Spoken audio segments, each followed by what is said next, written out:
بسم اللہ الرحمن الرحیم۔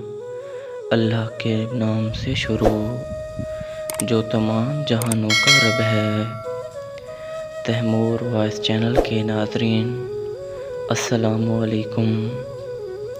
آج ہم نے اس آواز کی دنیا میں جس کہانی کو جگہ دی ہے وہ ہے حضرت موسیٰ علیہ السلام اور فرعون کا واقعہ۔ حضرت موسیٰ علیہ السلام بکریاں پالتے تھے۔ ایک بار وہ بیوی بچوں اور اپنے ریوڑ کو لے کر نکلے۔ چلتے چلتے وہ کوہ طور کے قریب پہنچ گئے۔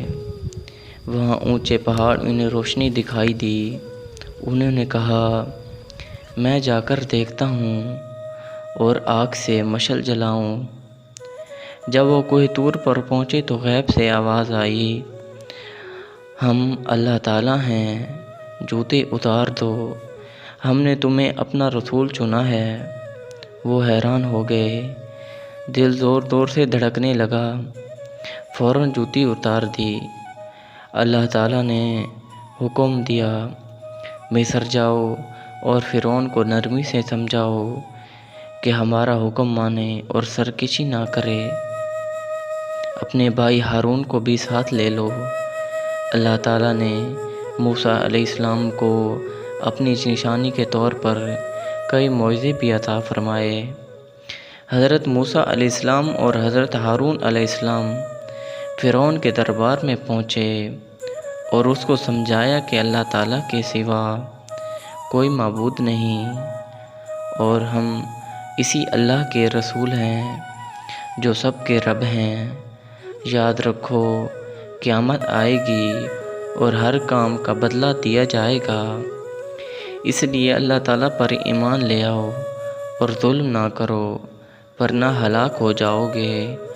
فرعون غصے میں بولا، میں ہی بڑا بادشاہ ہوں، میں ہی سب کو پالتا ہوں۔ اس نے دربار کے لوگوں سے کہا، تمہارا رب میں ہی ہوں، نعوذ باللہ۔ حضرت موسیٰ علیہ السلام نے فرعون کو کہا، میں تم کو اللہ کی نشانیاں دکھاتا ہوں۔ انہوں نے اپنی لاٹھی نیچے پھینکی تو وہ خوفناک اژدہا بن گئی۔ پھر انہوں نے اپنا ہاتھ گریبان میں ڈال کر نکالا تو وہ چمکتا ہوا نظر آیا۔ فرعون نے جب یہ معجزے دیکھے تو وہ بولا، ضرور تم جادوگر ہو، میں تمہارے مقابلے پر اپنے جادوگر کو بلاتا ہوں۔ اس کے حکم پر مقابلے کے لیے بڑے بڑے جادوگر بلائے گئے۔ مقابلہ شروع ہوا تو جادوگروں نے رسیوں سے جادو کے سانپ بنا کر دکھائے۔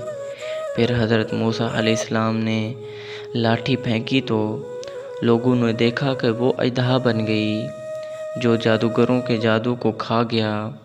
جادوگر سمجھ گئے کہ یہ جادو نہیں ہے بلکہ واقعی اللہ تعالیٰ کا ایک معجزہ ہے۔ وہ پکار اٹھے کہ ہم اللہ تعالیٰ پر ایمان لاتے ہیں۔ اس پر فرعون نے غصے میں آ کر ان جادوگروں کو جان سے مار دینے کا حکم دے دیا۔ فرعون نے بنی اسرائیل پر ظلم کی انتہا کر دی تو اللہ تعالیٰ نے حضرت موسیٰ علیہ السلام کو حکم دیا کہ اپنی قوم کو لے کر مصر سے ہجرت کر جائیں۔ حضرت موسیٰ علیہ السلام قوم بنی اسرائیل کو لے کر وہاں سے چل پڑے۔ فرعون ان کے پیچھے حملے کے لیے نکل پڑا۔ بنی اسرائیل سمندر کے مغربی کنارے پہنچے تو فرعون کی فوج دکھائی دی۔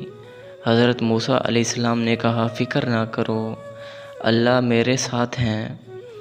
حضرت موسیٰ علیہ السلام نے اللہ کے حکم سے اپنا عصا پانی میں مارا تو سمندر دو حصوں میں بٹ گیا اور درمیان میں راستہ بن گیا۔ بنی اسرائیل قوم اس راستے سے گزرتی چلی گئی۔ جو ہی یہ لوگ پار پہنچے فرعون کی فوج بھی مغرب کنارے پر آ گئی۔ فرعون نے فوج کو حکم دیا کہ اسی راستے پر آگے بڑھو اور ان لوگوں کو پکڑ لو۔ فرعون اور اس کے سپاہی جب سمندر کے عین درمیان پہنچے تو اللہ تعالیٰ کے حکم سے سمندر راستے ختم ہو گیا۔ فرعون اور اس کی فوج سمندر میں ڈوب گئی۔ کچھ سال پہلے سمندر سے ایک ہزار سال پرانی لاش ملی ہے۔ کچھ لوگ کہتے ہیں کہ یہ اسی فرعون کی لاش ہے، کیونکہ اللہ تعالیٰ نے فرمایا ہے کہ ہم نے فرعون کو لوگوں کے لیے عبرت کی نشانی بنایا ہے۔ اب یہ لاش مصر کے شہر کارا کے عجائب گھروں میں نمائش کے لیے رکھی ہے۔